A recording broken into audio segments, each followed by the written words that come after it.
नमस्कार मित्रांनो, ॲक्टिव्हिटीचर या यूट्यूब चॅनलमध्ये आपल्या सर्वांचं स्वागत आहे। तर मित्रांनो, आजच्या या व्हिडिओमध्ये आपण अशा एका महत्त्वाच्या विषयावर चर्चा करणार आहोत जो प्रत्येक सरकारी कर्मचाऱ्यासाठी अतिशय महत्त्वाचा असतो आणि तो विषय म्हणजे सेवा पुस्तिका। तर मित्रांनो, सेवा पुस्तिका ही जणू प्रत्येक सरकारी कर्मचाऱ्याचा आत्माच असतो, कारण प्रत्येक सरकारी कर्मचाऱ्याच्या संपूर्ण सेवेचा लेखाजोखा या सेवा पुस्तिकामध्ये मांडलेला असतो। त्यामुळे या सेवा पुस्तिकातील नोंदी खात्रीशीर आणि योग्य पद्धतीने करणे ही आपली जबाबदारी असते। आता सेवा पुस्तिका ह्या पंचायत समिती स्तरावरील आपले जे अधिकारी असतात त्यांच्यामार्फत भरल्या जातात।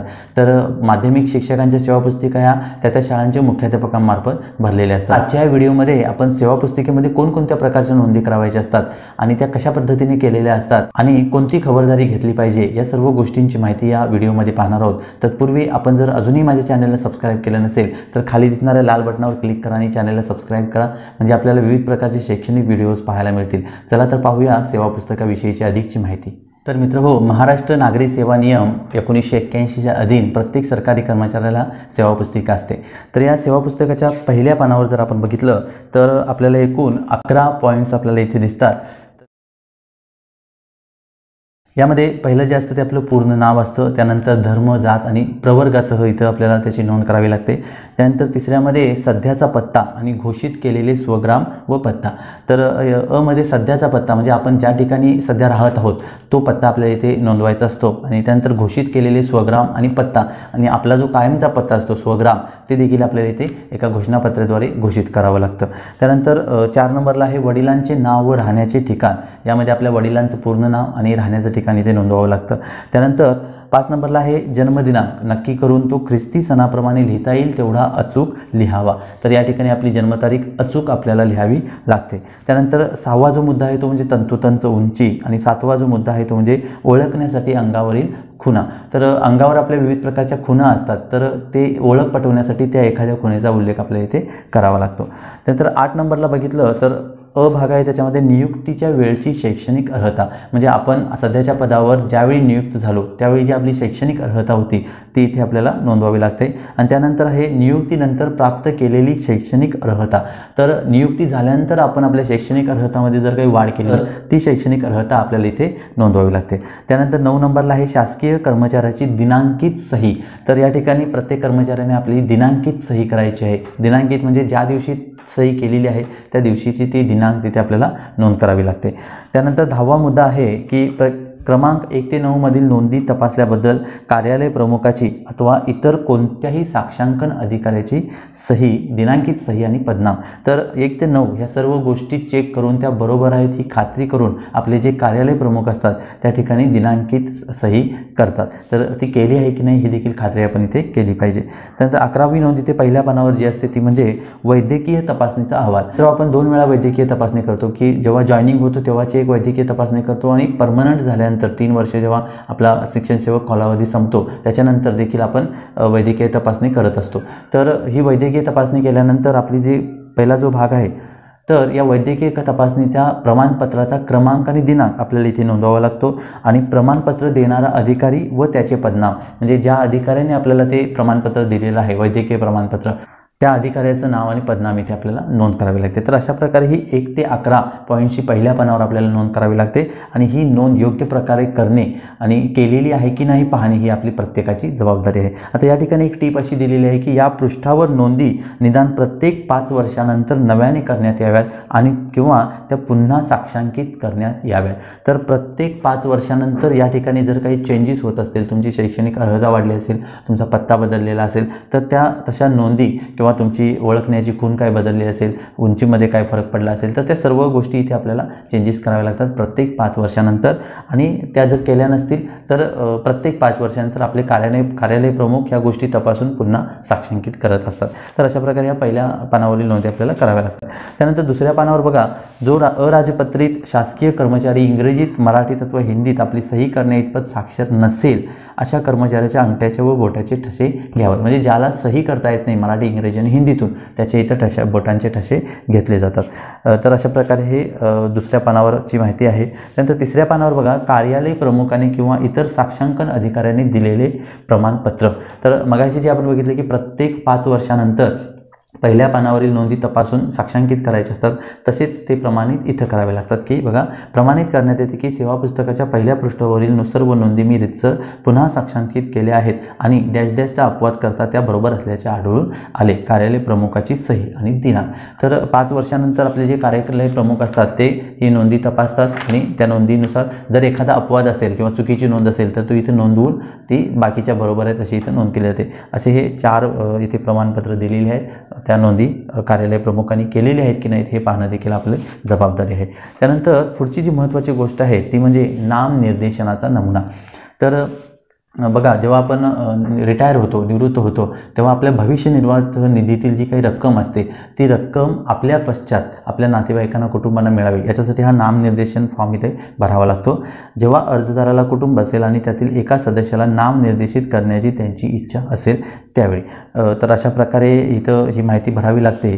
तर आता यामध्ये बघा, नामनिर्देशित व्यक्तीचे नाव आणि पत्ता, म्हणजे आपण ज्या आपल्या कुटुंबातील ज्या व्यक्तीला नामनिर्देशित करणार आहोत त्याचं नाव आणि पत्ता इथे लिहावं लागतं. वर्गणीदाराशी असलेले नाते, म्हणजे कर्मचाऱ्याशी असलेले नाते. वय, या घटना घडल्यास नामनिर्देशन अग्राह्य ठरेल अशा घटना, म्हणजे एखादी अशी घटना इथे नोंदवायची की ती घडल्यानंतर हे जे नामनिर्देशन आहे ते अग्राह्य ठरेल अशी घटना, म्हणजे मृत्यू असेल किंवा अजून काही असेल.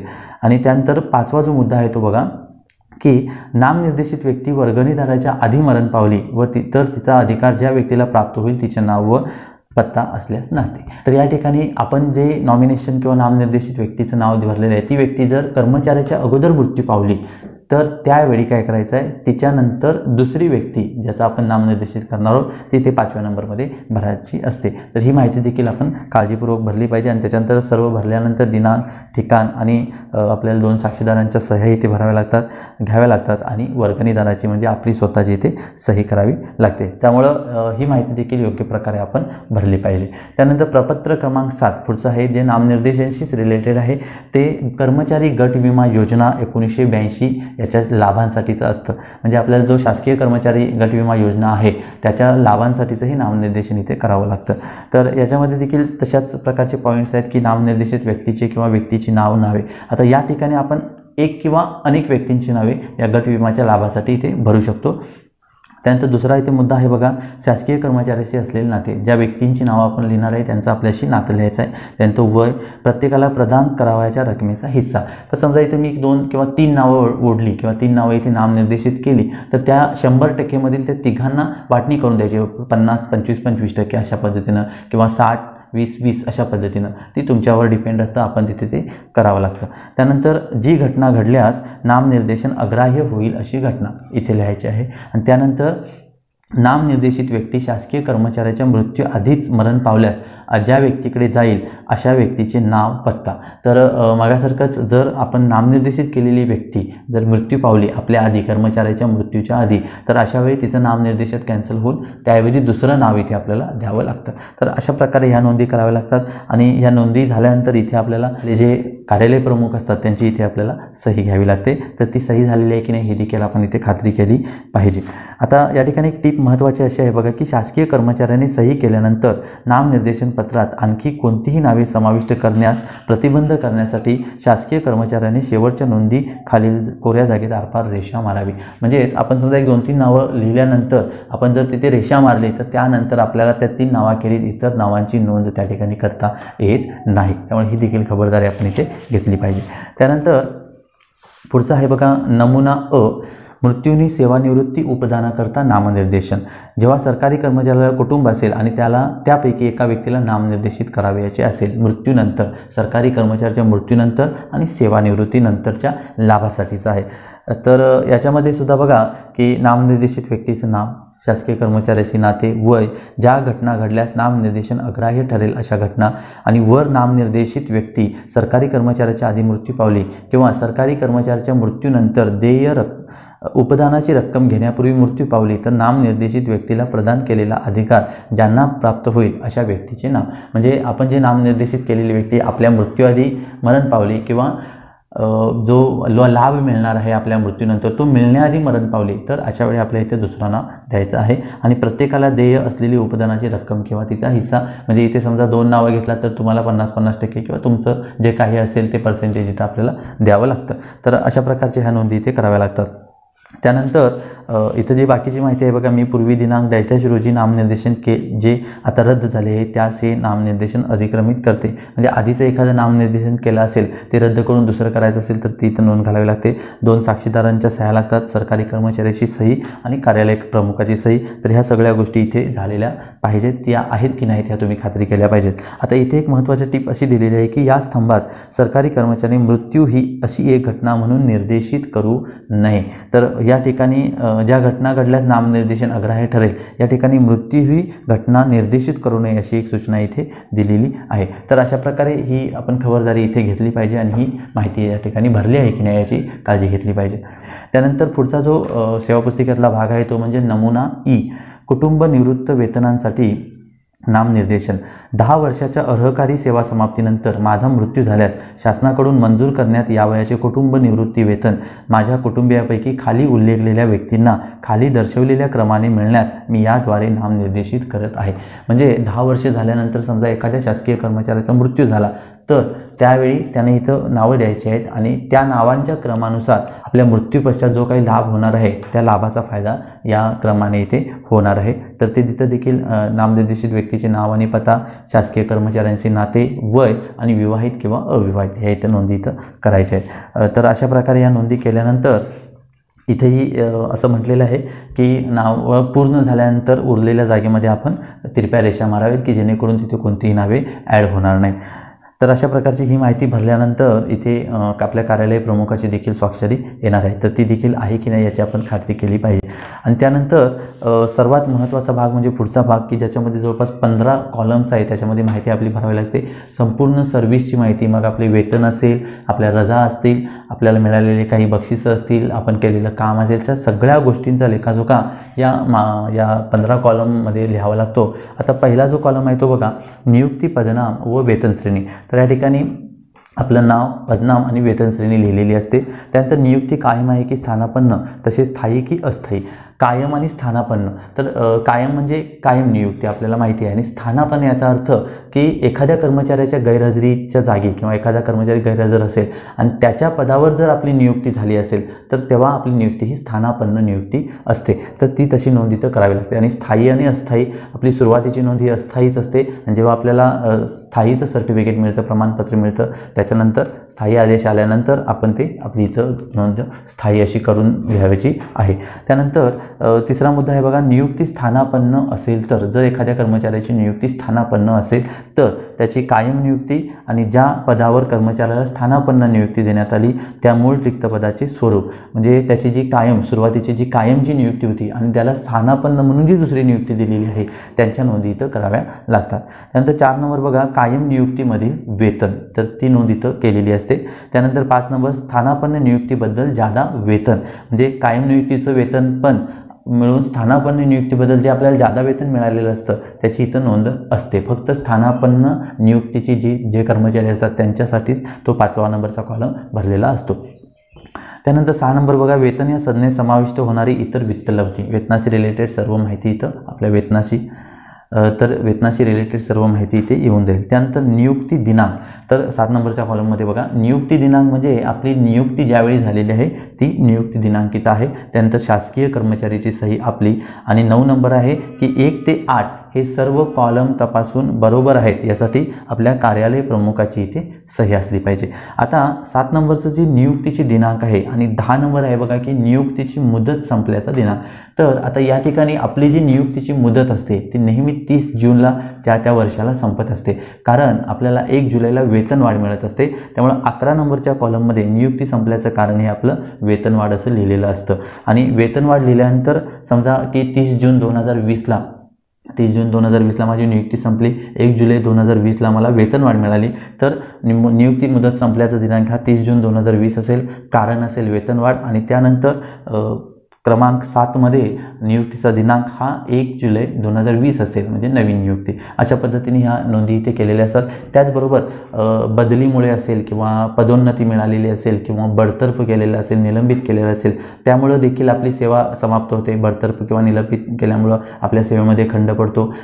पदोन्नती मिळाल्यानंतर देखील आपल्या वेतनामध्ये फरक पडतो. तर त्या देखील नोंदी इथं योग्य प्रकारे केलेल्या आहेत की नाहीत याची खबरदारी आपण घेतली पाहिजे. त्यानंतर 12 नंबरच्या कॉलममध्ये बघा, कार्यालय प्रमुखाची किंवा इतर साक्षांकित अधिकाऱ्याची सही 10 व 11 बाबत, म्हणजे नियुक्तीची मुदत संपल्याचा दिनांक आणि कारण हे गोष्टींसाठीची सही इथं कार्यालय प्रमुखांची झालेली आहे की नाही ते देखील आपण पाहिलं पाहिजे. त्यानंतर 13 नंबर बघा की घेतलेल्या रजेचे स्वरूप, कालावधी, संदर्भ क्रमांक व दिनांक. तर बघा आपण वेगवेगळ्या प्रकारच्या रजा उपभोगत असतो. अर्जित रजा, वैद्यकीय रजा किंवा अर्ध वेतनी रजा असतात. तर ह्या ज्या रजा असतात त्या रजांच्या नोंदी इथं करून घेतल्या पाहिजेत किंवा त्या झाल्या आहेत, केल्या आहेत की नाहीत, किंवा त्या ज्या नोंदी केलेल्या आहेत त्या योग्य आहेत की नाहीत ते पाहणं देखील आपलं काम आहे. तर या ठिकाणी बघा त्या अर्जित रजेचा असेल, वैद्यकीय रजा किंवा कोणत्याही प्रकारची रजा असेल त्याचा संदर्भ क्रमांक, त्याचबरोबर दिनांक, कोणत्या दिनांकापासून कोणत्या दिनांकापर्यंत घेतली, ह्या सर्व गोष्टी व्यवस्थितरित्या आहेत की नाहीत हे देखील पाहणं आपली जबाबदारी आहे. त्यानंतर 14व्या क्रमांकामध्ये बघा, झालेली शिक्षा, ठेवलेला ठपका, मिळालेले बक्षीस, प्रशंसनीय कामगिरी, रजा, प्रवास, सवलत इत्यादी संदर्भ क्रमांक आणि दिनांकासह. तर या ठिकाणी बघा, तर आपल्याला एखादी शिक्षा झाली असेल, म्हणजे आपल्याला सेवेतून बडतर्फ केला असेल, निलंबित केलं असेल, तर ती नोंद इथे येते. किंवा आपल्याला एखादं बक्षीस मिळालं असेल, म्हणजे एखादा शासकीय पुरस्कार मिळाला असेल, तर त्या पुरस्कारांची माहिती देखील संदर्भासह आणि दिनांकासह इथं नोंद करावी लागते. त्याचबरोबर आपण महाराष्ट्र दर्शनचा लाभ घेतो, त्याचबरोबर विविध रजा, प्रवास, सवलत देखील मिळतो, स्वग्राम वगैरे, तर त्या नोंदी देखील या ठिकाणी केलेल्या आहेत की नाहीत हे देखील पाहिलं पाहिजे. त्याचबरोबर आपण विविध प्रकारच्या परीक्षा देत असतो. MSCITची परीक्षेची नोंद देखील आपल्याला इथे करावी लागते.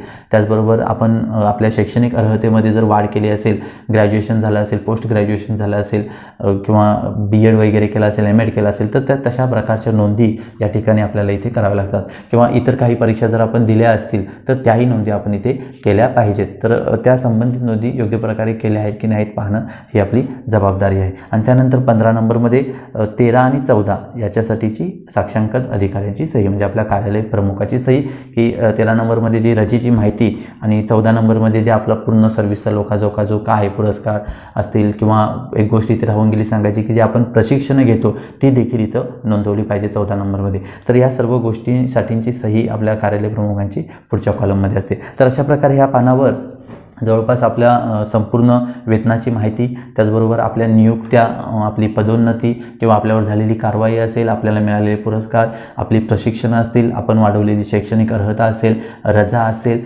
त्याचबरोबर विविध प्रकारच्या योजनांचं जे काही लाभ आपण घेतो शासकीय योजनांचं ते असेल, अशा सर्व गोष्टींची माहिती या पेजवर इथे भरली जाते आणि ती योग्य प्रकारे भरली आहे की नाही हे पाहणं आपली जबाबदारी आहे. कारण ही जर नोंदी अपूर्ण असतील किंवा चुकीच्या असतील तर निवृत्ती जेव्हा आपण घेतो किंवा रिटायर जेव्हा होतो त्याच्यानंतर ज्या आपल्याला लाभ मिळणारे असतात त्याच्यावेळी इथे या सेवा पुस्तकातील ज्या चुका आहेत त्या आपल्या मार्गामध्ये अडथळा ठरू शकतात. त्यामुळं आताच आपण आपल्या ज्या नोंदी आहेत त्या व्यवस्थित आणि योग्य अचूक हे पाहणं आपलं कर्तव्य आहे.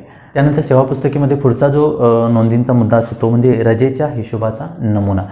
तर या ठिकाणी बघा आपण विविध प्रकारच्या रजा घेत असतो. अर्जित रजा असतात, वैद्यकीय रजा असतात, अर्धवेतनी रजा असतात आणि अजून बऱ्याचशा परिवर्तित रजा, अनर्जित रजा, अशा अनेक प्रकारच्या रजा आपण उपभोगत असतो. तर या रजांचा लेखाजोखा या ठिकाणी लिहिलेला असतो. जवळपास 1 ते 37 अशा कॉलममध्ये ही माहिती दिलेली आहे की आपल्या ज्या रजा आहेत त्या किती रजा जमा झाल्या आहेत, अर्जित रजा, उपभोगलेल्या रजा किती आहेत, किंवा वैद्यकीय किंवा इतर कारणास्तव अर्धवेतनी रजा किती उपभोगलेल्या आहेत, वैद्यकीय प्रमाणपत्राच्या आधारे किती रजा उपभोगलेल्या आहेत.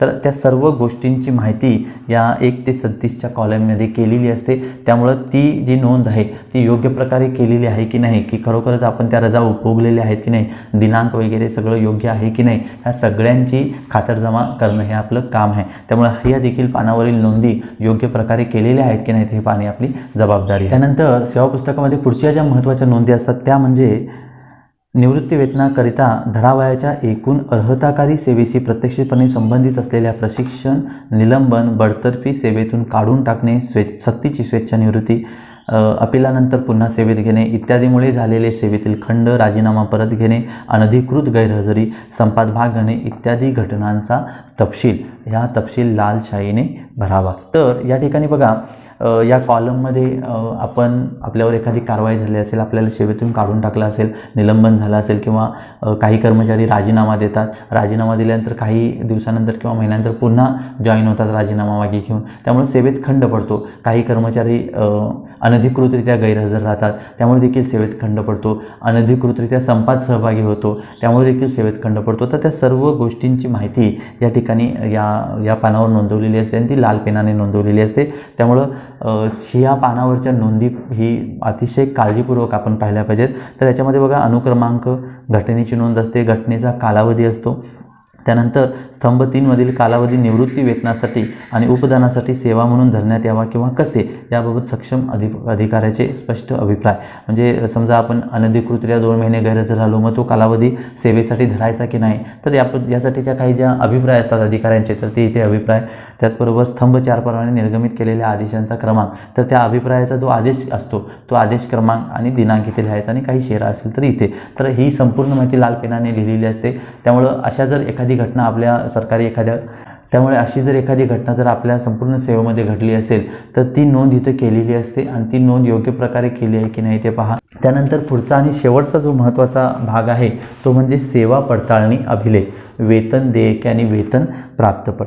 तर या ठिकाणी आपल्याला जी वेतनांची माहिती असते, म्हणजे आपल्याला जे वेतन मिळते त्याची इथं माहिती दिलेली असते. याच्यामध्ये पासून आणि पर्यंत, सेवा पडताळणीचा इतर अभिलेख कोणताही असल्यास आणि कार्यालय प्रमुखाची सही व पदनाम, तर ह्या नोंदी इथं केलेल्या असतात, त्या देखील आपण योग्य आहेत की नाहीत ते पाहिलं पाहिजे. तर अशा प्रकारे सेवा पुस्तिकेमध्ये आपल्या संपूर्ण कारकिर्दीचा किंवा आपल्या संपूर्ण सेवेचा लेखाजोखा मांडलेला असतो आणि त्यामुळे या सेवा पुस्तकातील नोंदी योग्य प्रकारे केलेल्या आहेत की नाहीत हे पाहणं ही आपली जबाबदारी आहे. कारण या सेवा पुस्तिकेवरच आपल्याला निवृत्ती वेतनानंतरचे लाभ असतात. त्याच्यासाठी सेवा पुस्तकातील नोंदी अतिशय महत्त्वाच्या असतात आणि त्यामुळे त्यावेळी जर आपल्या लक्षात आलं की काही चुका आहेत, काही मिस्टेक्स आहेत किंवा काही नोंद राहिलेल्या आहेत, त्यावेळी आपली धांदल उडते आणि मग आपल्या ज्या निवृत्ती वेतनाच्या इतर लाभांमध्ये अडथळा निर्माण होतो. त्यामुळे मानसिक त्रास आपल्याला सहन करावा लागतो. त्यामुळे प्रत्येक कर्मचाऱ्याने आपली जी सेवा पुस्तिका आहे ती योग्य प्रकारे भरली गेलेली आहे की नाही ही पाहणं ती त्याची जबाबदारी आहे आणि त्यामुळे प्रत्येकानं या सेवा पुस्तिकेतील नोंदी एकदा तपासून पाहाव्यात. तर मित्र, अशा प्रकारे आज आपण या सेवा पुस्तकाशी रिलेटेड माहिती बघितलेली आहे. यानंतर पुढच्या व्हिडिओमध्ये आपण सेवा पुस्तकाच्या नोंदींमध्ये कोणकोणत्या त्रुटी आढळतात, मग गट विमाच्या नोंदीमध्ये कोणत्या त्रुटी आढळतात किंवा वेतनाच्या नोंदीमध्ये कोणत्या त्रुटी आढळतात किंवा एखाद्या कर्मचाऱ्याची जर बदली झाली त्यावेळी कोणत्या प्रकारच्या नोंदी कराव्या लागतात, तर अशा प्रकारच्या ज्या काही त्रुटी किंवा चुका बाय मिस्टेक होऊन जातात तर त्या गोष्टींची माहिती आपण इथून पुढच्या 2-3 व्हिडिओजमध्ये बघणार. तर आजचा हा जो व्हिडिओ आहे तो तुम्हाला कसा वाटला ते नक्की कमेंटमध्ये लिहा. त्याचबरोबर सेवा पुस्तकाशी रिलेटेड जर काही आपल्या क्वेरीज असतील किंवा आपल्या शंका असतील तर ते देखील नक्की कमेंटमध्ये लिहा आणि व्हिडिओला लाईक आणि शेअर करायला विसरू नका. Thank you very much.